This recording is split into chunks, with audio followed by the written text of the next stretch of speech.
Hey guys, welcome back to my channel, a little bit of everything with Erin. Today we're going to go over some stuff with epoxy. I've had a lot of you guys ask me on my videos where I'm doing the epoxy cups, what can you do with the leftover epoxy that you have from the cup, or what other projects you can do with epoxy. So we're going to do a couple different techniques today. I have a few molds out. This one is from Row. She has a line of baking supplies. It's just a silicone 8-bit heart. Then I have this one from Skaxy, I think it's called. This is a deeper mold. This is little Buddhas, so we'll show how you use those.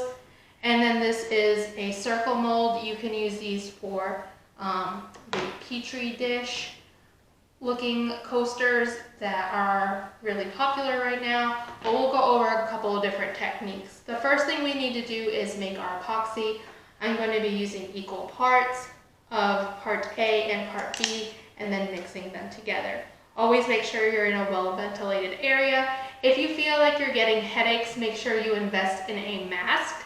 The fumes of the epoxy, even though you can't smell them, are very sensitive to you if you're getting migraines. Or open a few windows. You'll also want to get gloves. So let's get started. Once you have part A and part B measured out and they're pretty close to the same amount, you'll pour the more liquidy one, which is usually part B, into part A. Then you want to slowly mix that for 3 full minutes. Only going around in one motion. If you're going clockwise, only go clockwise. If you're going counterclockwise, only go counterclockwise. Make sure you're getting all of the sides and lifting from the bottom and coming up a few times too, so that everything is mixed appropriately. Once you have your mixture completely mixed, you might notice there's still a lot of bubbles in it. When we mix it, we are putting air in there. What I like to do at this point is just let it sit for a minute. Don't even touch it. Let the bubbles rise and kind of come out on their own.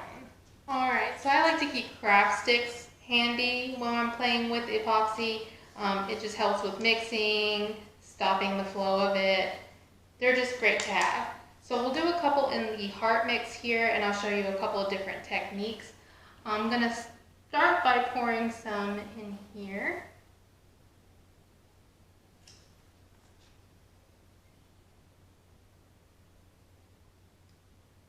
And for this one, we're going to use some dyes. This one is an alcohol ink by Pinata.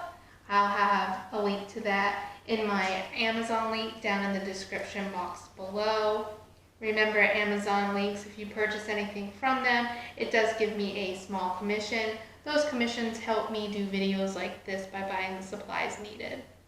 So I'm just going to add a few drops of that in. You don't have to mix it. You can if you want to. If you mix it, it'll incorporate throughout the entire heart. If you just lay it on top, it'll kind of flow through the heart. And I'll show you those at the end.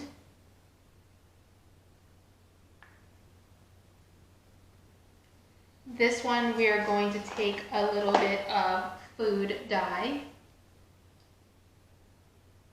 And I think I actually have a couple of food dyes in here. So with the food dye, it sits, and see those 2 small dots? It sits right there, so this would be great for the craft stick or a toothpick. You can just swirl that around.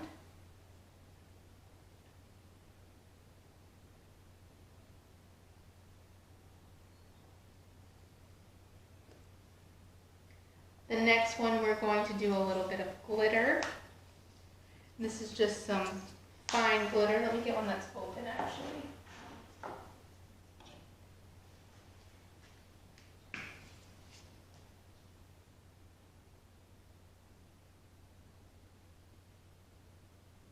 And on this one, we're going to do a couple of different alcohol inks.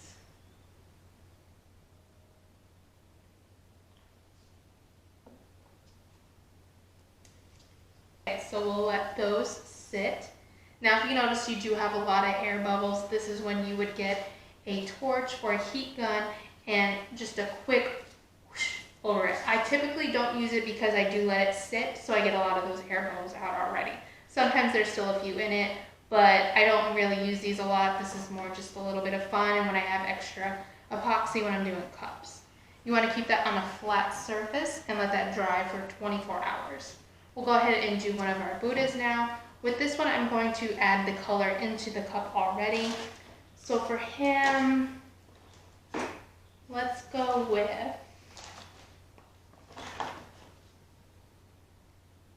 this patina color.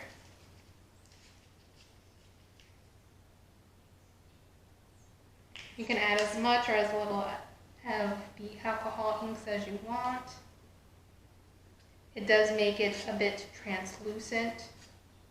I think just for fun, we're gonna add a little bit of glitter to it too.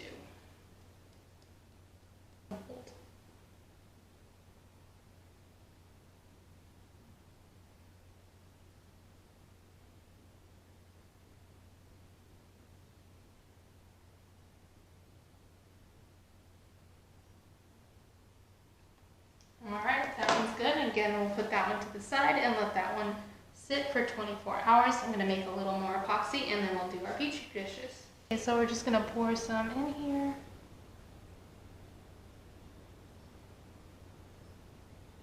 So for this one right here, we're just going to show with some, you can add some other bits to it too.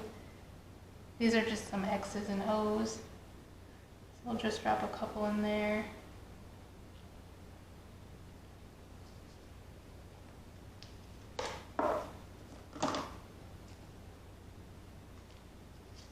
Then we'll add a little bit of this magenta.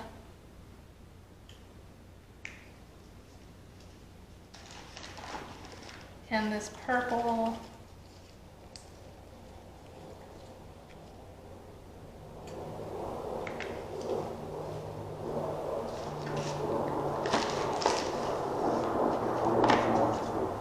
And then a little bit of this flamingo.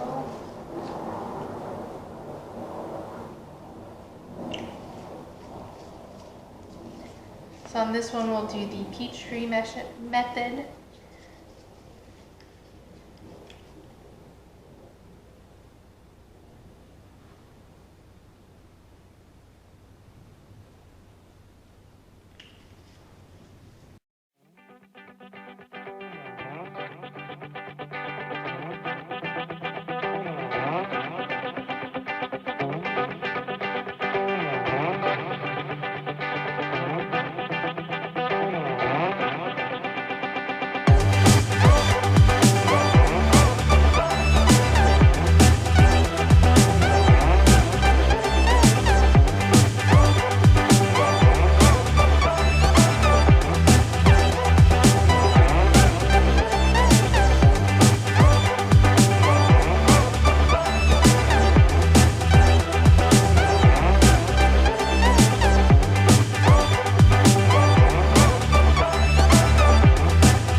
See how it comes out. These are going to sit for 24 hours and we'll check back on them all tomorrow. Okay, it's been a little over 24 hours, so we're going to pop these out of the molds. We'll start with the hearts because that's what we put in first. This is the one where we just dropped some food coloring in it. This one we put in some alcohol ink.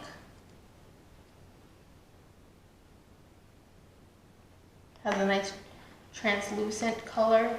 This one we added the glitter to it.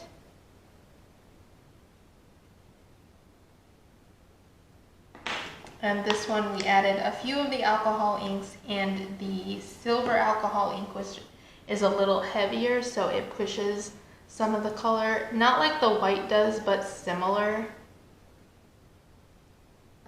So with these you could get some jewelry stuff and put some eye hooks in here and make like keychains, necklaces, things like that. Put these over to the side. You can even put a magnet with some E6000 glue and put a magnet on the back of it. We're going to go ahead and unmold the Buddha, which is the bigger one. I kind of stick my finger underneath here and push and pull away at the sides at the same time. With this one, we added just some alcohol ink. I think we put some glitter in this one too. Yes, some silver glitter. So you can see that the finish on this one is different. It's a matte finish versus the nice and shiny one. And that's based on the mold. So if your mold is shiny, see how it kind of shines on the inside? Your epoxy will come out shiny as well. But if your mold is matted, your images will come out matted as well. You can get it to shine, but you'd have to sand it. With the Buddhas, I don't, because there's some little intricate parts of it, like his nose and his necklace, and I'll lose that if I sand it. So I don't mind them being matted. They actually have a nice different effect. All right, now let's do our circle molds. This one we did the petri dish method, where we added lots of different layers of color and then kept adding white. And you can see how the colors just kind of push away and look like they're dripping almost on this side, and on this side you just get a very nice flowing look. And again, this one was a shiny one, so this came out shiny. I really, really like how this one came out. And I can't really show it on here, I don't think, but if you look at it from an angle, you can see all different layers of colors. It's just a really fun effect. I'll try to get a picture of that. I don't think it'll show up on the camera, right? And then this one we added colors in different spots, and then we added the heavy gold and the heavy silver. We also added some X's and O's in there. And it's just to show you different effects that you can do. These can be used as coasters. It's better for cold drinks, not really hot drinks. Epoxy and heat don't really get along. You could also make a fun design and put it in frame and then put some vinyl phrase or quote above or below it. You know, it's really just up to you. But that's what I do with epoxy when I make too much and I don't want to waste it. I always make something else that I can sell or throw in as a free little gift for ordering from me, or use as gifts around Christmas or a birthday that I was forgetting about. So I have little things on hand like that. So I hope that helps you guys. If you have any questions, feel free to leave a comment down below. As always, if you haven't already, make sure you subscribe and like this video. That really helps me out. And if you hit the bell at the top of the page, you'll get notifications anytime I post new videos. Now, I do know you guys ask me all the time where I buy my epoxy and my supplies. Down in the description box will be my Amazon affiliate link. If you go to crafting supplies, you'll see all different things that I use. I do make a small commission if you buy anything off of that link. That commission just goes back into the page so I can do designs and ideas and videos like this for you guys, so it helps offset my supplies. All right, guys, I'll talk to you later. As always, happy crafting!